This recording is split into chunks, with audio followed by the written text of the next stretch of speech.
Hello student, आज का हमारा टॉपिक है चक्रवात या साइक्लोन। तो सबसे पहले जानते हैं कि चक्रवात क्या है यानी साइक्लोन क्या है। चक्रवात एक न्यून दाब का क्षेत्र होता है।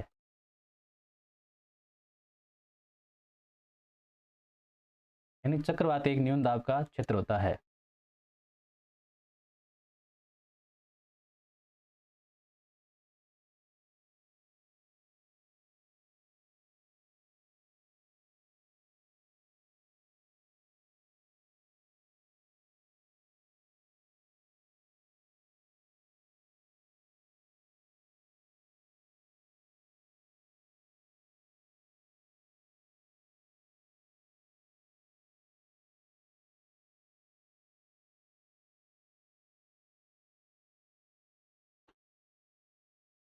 और चक्रवात के केंद्र में न्यून दाब यानी लो प्रेशर तथा परिधि में उच्च दाब यानी हाई प्रेशर रहता है। इसलिए चक्रवात में हवाएं परिधि से केंद्र की ओर वक्रीय पथ में गति करती हैं।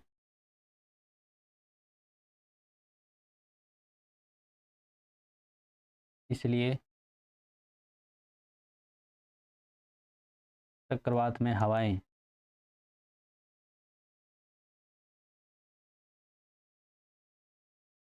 परिधि से केंद्र की ओर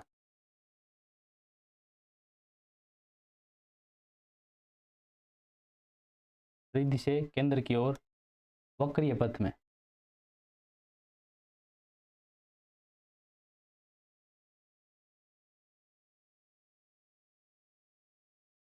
गति करती हैं।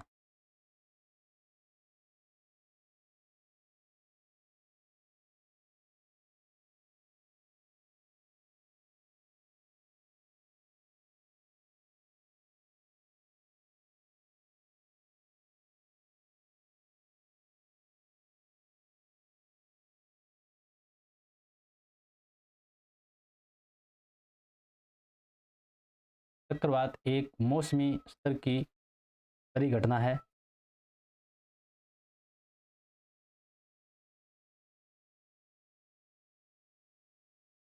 चक्रवात मेसो स्तर की मौसमी परिघटना है, यानी द्वितीय परिसंचरण में आती है, जो हमने पीछे पढ़ा था पवनों का परिसंचरण उसमें। अब बात करें चक्रवातों की दिशाएं क्या होती हैं।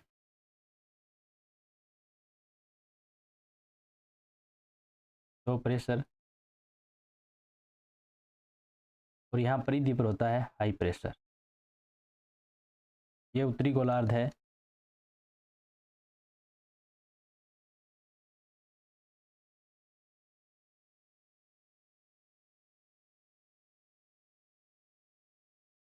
और ये हाई प्रेशर,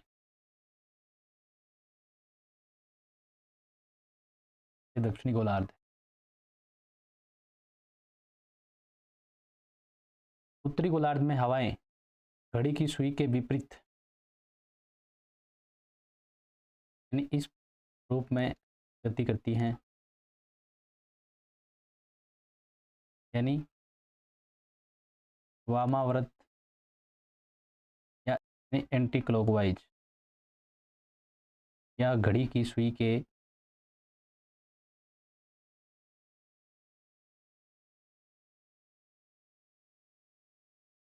विपरीत। और ये दक्षिणी गोलार्ध है, तो दक्षिणी गोलार्ध में हवाएं इस रूप में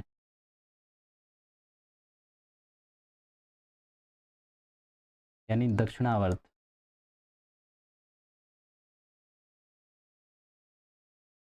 या क्लॉकवाइज या घड़ी की सुई के अनुकूल। ये चक्रवातों की दिशा होती है। अलग अलग गोलार्ध में इनकी दिशा अलग अलग होती है। उत्तरी गोलार्ध में चक्रवातों की दिशा वामावर्त या घड़ी की सुई के विपरीत होती है या एंटी क्लॉकवाइज होती है। और दक्षिणी गोलार्ध में चक्रवातों की दिशा क्लॉकवाइज या एंटी क्लॉकवाइज या घड़ी की सुई के अनुकूल होती है। तो ये उत्तरी गोलार्ध का डायग्राम है, ये दक्षिणी गोलार्ध का डायग्राम है। अब हम बात करें तो चक्रवातों के प्रकार की।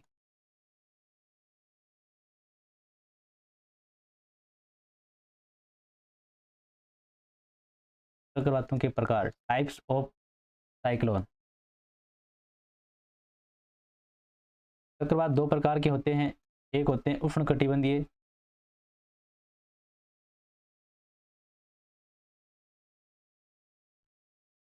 उष्णकटिबंधीय चक्रवात,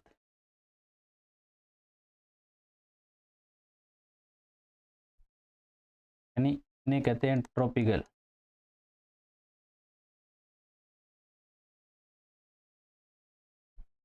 ट्रॉपिकल साइक्लोन। दूसरे होते हैं शीतोष्णकटिबंधीय,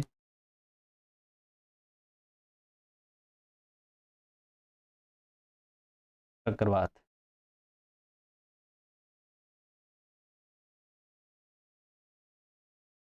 इन्हें कहते हैं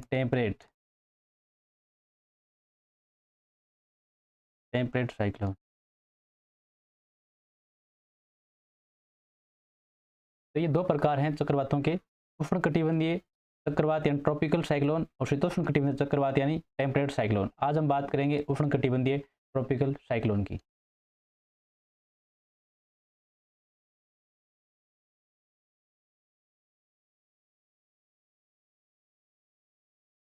आज अपना पहला पॉइंट है उष्णकटिबंधीय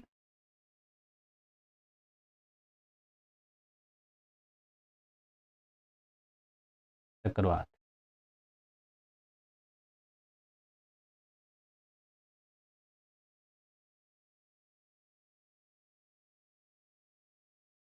यानी ट्रॉपिकल साइक्लोन। तो सबसे पहले बात आती है कि उष्णकटिबंधीय चक्रवातों की उत्पत्ति की आदर्श दशाएं क्या हैं। उत्पत्ति की आदर्श दशाएं,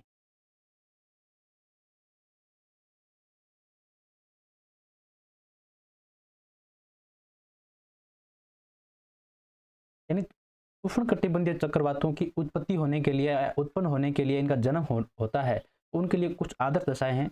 वो कौन सी हैं? तो फर्स्ट आदर्श दशा है विस्तृत महासागरीय सतह या धरातल, जिसका तापमान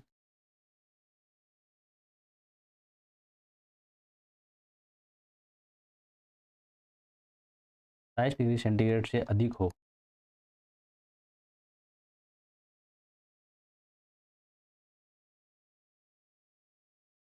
और दूसरी शर्त यह है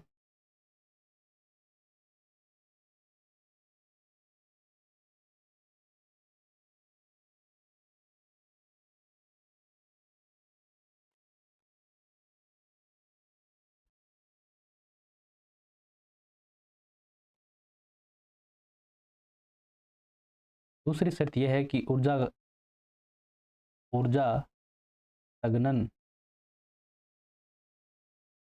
की गुप्त ऊष्मा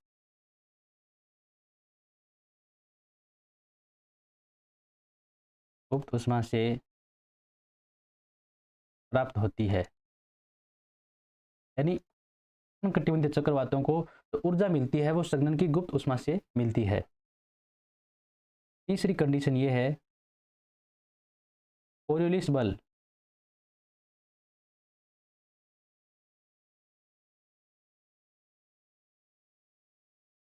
कोरियोलिस बल का होना आवश्यक है।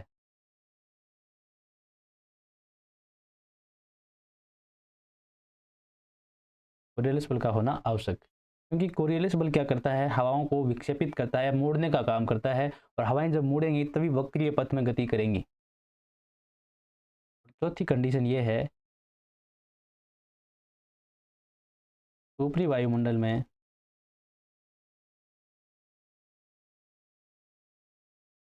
हवा का अपसरण होना चाहिए।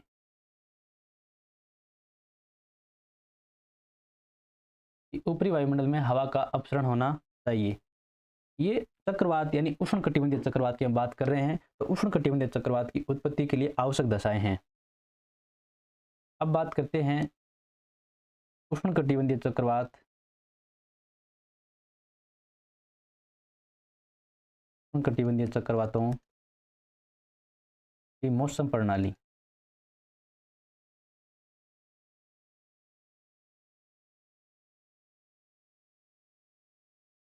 उष्णकटिबंधीय चक्रवातों में मौसम प्रणाली हवा कैसी रहती है या हमारा मौसम किस प्रकार से रहता है?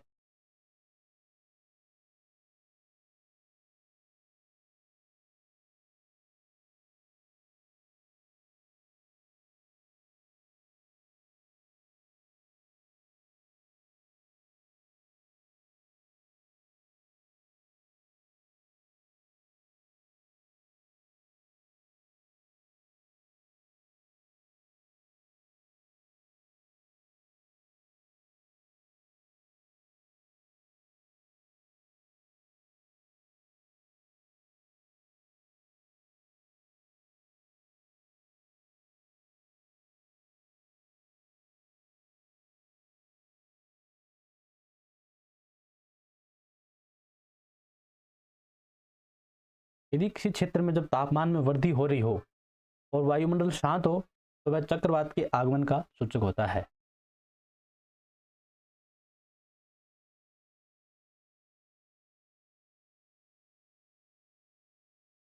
जैसे ये अपना धरातल है, धरातल पर यहाँ मध्य भाग में लो प्रेशर होता है, परिधीय भाग में हाई प्रेशर होता है। तो हवाएं परिधि से केंद्रीय भाग की ओर गति करेंगी। गति करने के बाद में हवाएं ऊपर उठती हैं।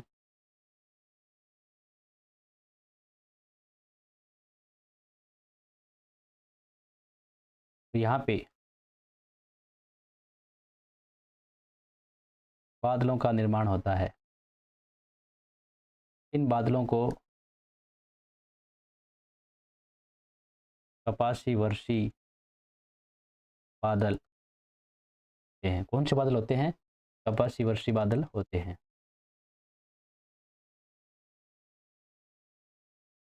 और इन बादलों से बरसात होती है। तो ये वर्षा हो रही है। इनसे क्या होती है? वर्षा। ऊपरी वायुमंडल में यहाँ पे केंद्रीय भाग में हाई प्रेशर होता है और यहाँ पे लो प्रेशर होता है। तो हवाओं का क्या होता है? अपसरण। हवाएं एक दूसरे से दूर जाती हैं। और इस चक्रवात के बीच के भाग को, यहाँ केंद्र को, इसको कहा जाता है चक्रवात की आंख। चक्रवात की आंख। और यहाँ इस साइड वाले भाग को कहा जाता है चक्षुभित्ति।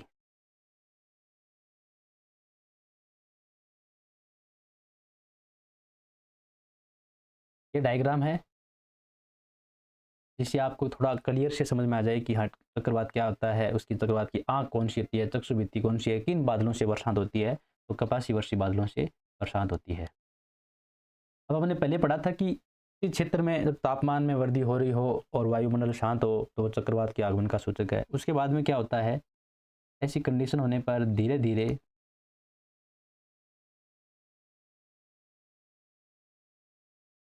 बादलों की धमस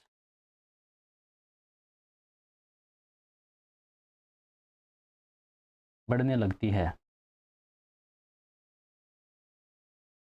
धीरे धीरे बादलों की धमस बढ़ने लगती है और कपासी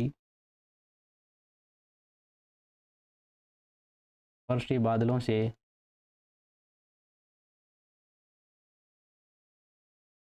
भारी वर्षा होती है।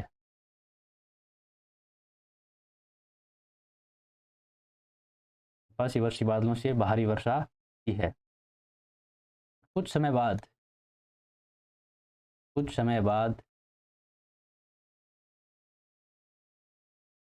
आसमान साफ हो जाता है।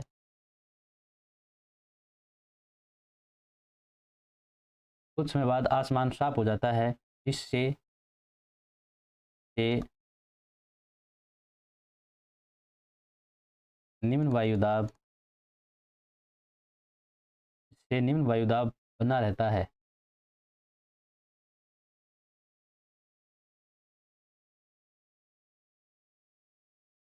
जिससे निम्न वायुदाब बना रहता है जो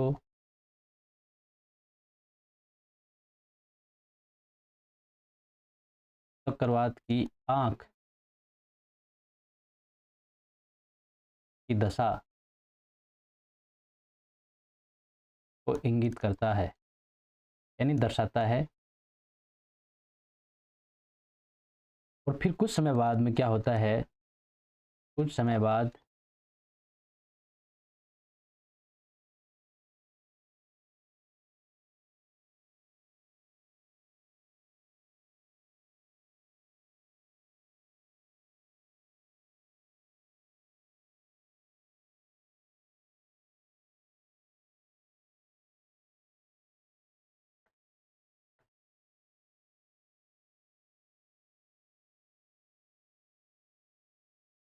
बाद कपासी वर्षी बादलों की धमस बढ़ने लगती है, जो चक्रवात के पश्चिम भाग यानी पीछे के भाग को बताती है।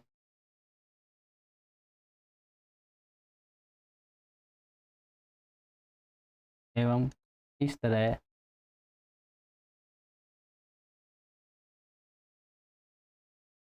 चक्रवात आगे गति करता है।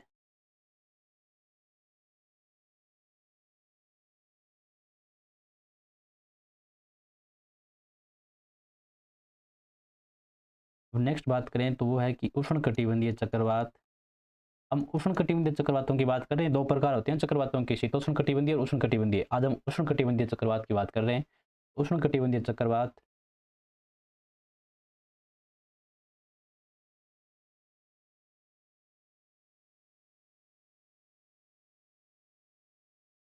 महासागरीय भागों पर, ध्यान रखना ये महासागरीय भागों पर ही उत्पन्न होते हैं, महासागरीय भागों पर ही उत्पन्न होते हैं।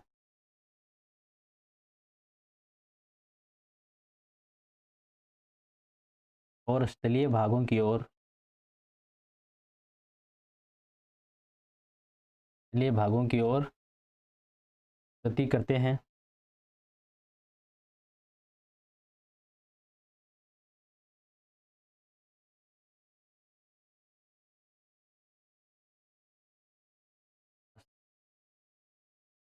तल पर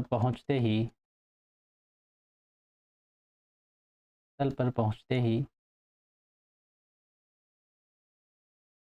कमजोर हो जाते हैं।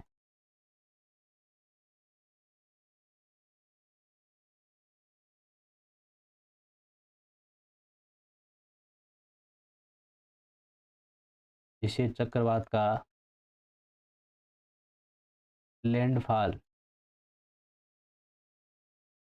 लैंडफॉल का मतलब है गिरना, कहा जाता है।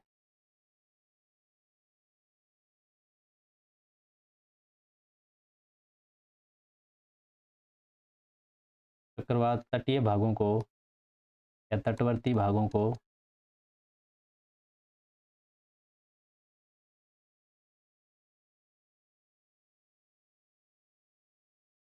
सर्वाधिक प्रभावित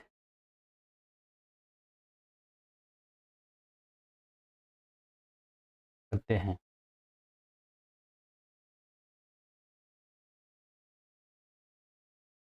उष्णकटिबंधीय चक्रवात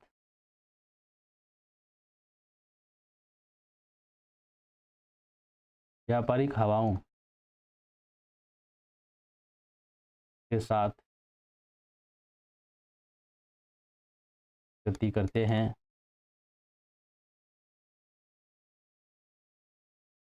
एवं महाद्वीपों के पूर्वी भागों में वर्षा करते हैं। ये आज का हमारा टॉपिक था चक्रवातों से संबंधित। तो इसमें हमने चक्रवात क्या होते हैं, उनकी उत्पत्ति की आदर्श दशाएं क्या क्या होती हैं, और चक्रवातों के प्रकार कौन कौन से हैं, चक्रवातों में मौसम की प्रणाली किस प्रकार से रहती है, इन सभी के बारे में जाना। और इसके बाद में नेक्स्ट वीडियो में हम विश्व में चक्रवातों को किन किन नामों से जाना जाता है, इन सभी के बारे में जानेंगे। आज का टॉपिक यहीं पे समाप्त होता है। जय हिंद, जय भारत।